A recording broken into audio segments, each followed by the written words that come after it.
আজ রান্না করব রাঁধুনি ফালুদা মিক্স, আর এটা হচ্ছে ভ্যানিলা ফ্লেভারের। রাঁধুনি ফালুদা এই মিক্সের ভিতরে 3টে প্যাকেট থাকে। এখানে 2টে প্যাকেটে থাকে জেলি আর একটা প্যাকেটে থাকে নুডলস, সাগুদানা, চিনি। প্রথমে আমি জেলি বানিয়ে নেব, আর জেলি বানানোর জন্য এখানে আমি 1 কাপ পানি নিয়েছি, আর জেলি থেকে একটি প্যাকেট আমি কেটে পানির ভিতরে দিয়ে নিয়েছি।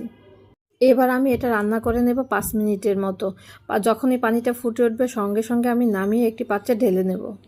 একইভাবে অন্য প্যাকেটটিও আমি 5 মিনিট রান্না করে নেব, আর 5 মিনিট রান্না করার পরে অন্য একটি পাত্রে আমি ঢেলে সেটা ঠান্ডা করে নর্মাল ফ্রিজে রেখে দেব।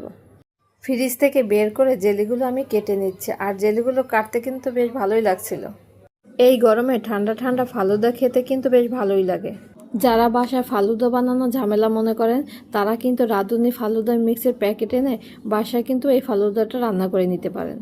জেলিগুলো আমি একটি পাত্রে ঢেলে নিচ্ছি, আর যখন আমি ফালুদা সার্ভ করব তখন আমি এই জেলিগুলো ফালুদার ভিতর দিয়ে নেব। এখানে আমি কলা, আঙুর, আনার এই 3 ধরনের ফল নিয়েছি। আমার বাসায় আপেল ছিল না, তাই আমি আপেল দিতে পারিনি। আপনারা এখানে আপেল দিয়ে নেবেন। এই ফালুদা আপনারা 3 থেকে 4 দিন নর্মাল ফ্রিজে রেখে খেতে পারবেন। সেক্ষেত্রে কী করবেন, একটি এয়ারটাইট বক্সে ফলগুলো কেটে রেখে দেবেন, আর অন্য একটি পাত্রে এই ফালুদা মিশ্রণটি রেখে দিবেন। যখনই ফালুদা খেতে মন চাবে তখনই ফ্রিজ থেকে বের করে একটু ফল দিয়ে সাজিয়ে নিলেই হবে। আমার বাসায় এই জেলিটা কেউ একদমই পছন্দ করে না, তাই আমরা জেলি ছাড়া এই ফালুদাটা খেয়ে নিয়েছি। জেলি ছাড়া কিন্তু এই ফালুদাটা খেতে অসম্ভব মজা হয়েছিল।